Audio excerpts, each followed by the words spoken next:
চলুন বিশ্বের উন্নত ও কুখ্যাত এক মাদকের রক্তক্ষয়ী ইতিহাসটা একটু তলিয়ে দেখা যাক। এর শুরুটা কিন্তু হাজার হাজার বছর আগে দক্ষিণ আমেরিকার আন্দিজ পর্বতমালা থেকে।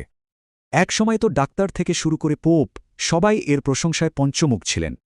আর আজ এটা $100 বিলিয়ন এক ভয়ঙ্কর অপরাধী সাম্রাজ্যের মূল ভিত্তি। হাজার হাজার বছর ধরে কোকা পাতা ছিল পবিত্র, তারপর বিজ্ঞান এর আসল শক্তিকে বের করে আনে। সিগমুন্ড ফ্রয়েডের মতো অনেকেই ভাবতেন এটা ডিপ্রেশন আর আসক্তির মতো রোগেরও সমাধান।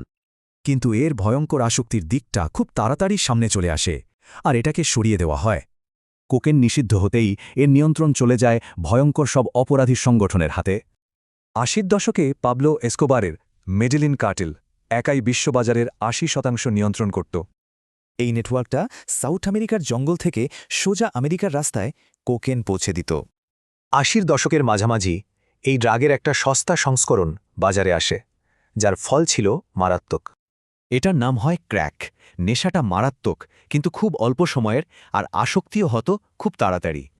পাউডার আর ক্র্যাকের দাম আর ব্যবহারকারী দুটোতেই ছিল আকাশ পাতাল তফাত, কিন্তু আইন ছিল আরও কঠিন।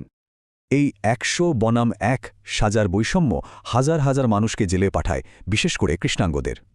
এসকোবারের মৃত্যুর পর কোকেন ব্যবসার ক্ষমতার খেলাটা কিন্তু পুরোপুরি পাল্টে যায়।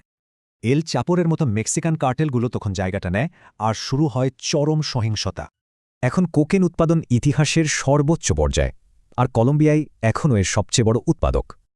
এই $100 বিলিয়ন বাজারটা গোটা বিশ্বে দুর্নীতি আর অস্থিতিশীলতা বাড়িয়েই চলেছে। 50 বছরেরও বেশি সময় ধরে এর বিরুদ্ধে একটাই কৌশল নেওয়া হয়েছে, ওয়ার অন ড্রাগস। কিন্তু এই তথাকথিত যুদ্ধটা ব্যর্থ হওয়ায় এখন অনেকেই অন্য সমাধানের কথা ভাবছেন।